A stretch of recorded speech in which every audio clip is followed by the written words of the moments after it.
নামাজ নাপাক অবস্থায় নামাজ পড়া যাবে না।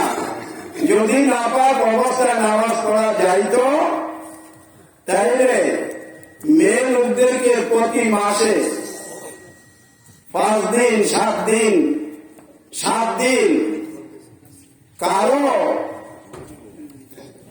মেইন্স হইয়া মাসিক হইয়া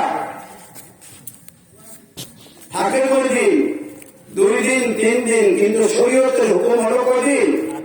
7 দিন। তার নামাজ মাফ। 9 দিন মাফ, 11 দিন মাফ। 11 দিন পরে যদি দেখা গেছে যে তবু তার ব্লিডিং হইতেছে, তাইলে বুঝতে হবে তার বিমা। এটা কি বিমা? নাপাক অবস্থায় নামাজ পড়া যাবে না। নামাজ 2 ভাগে বিভক্ত। একটা সলাতে দাঁড়িয়ে, আরেকটা সলাতে কারিমি। আল্লাহ কুরআনুল কারীমে ফরমান, ওয়াহুম সালাতুদ দাইমুন। আল্লাহ ফরমান, তোমরা হর হামেশা সর্বক্ষণ নামাজ পড়তে হবে। সুবহানাল্লাহ।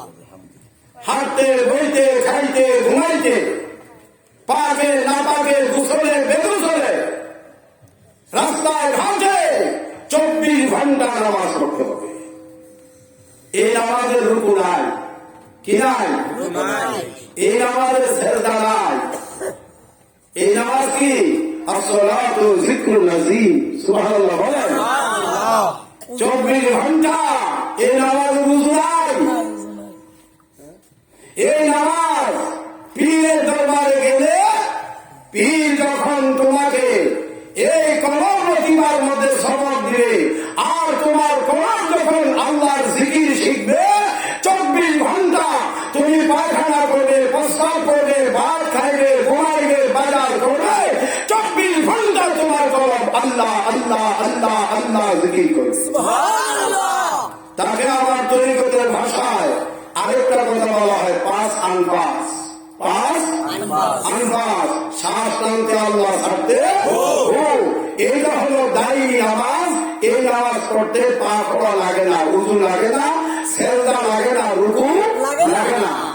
আর যেটা কায়রি নামাজ, এই নামাজ নাপাক অবস্থায় পড়া হারাম। যদি কেউ হারামকে হালাল মনে করে সে কাফের, তার বলতালা। এই বলেই আমি আমার অসমাপ্ত আলোচনা এখানে সমাপ্তি করলাম।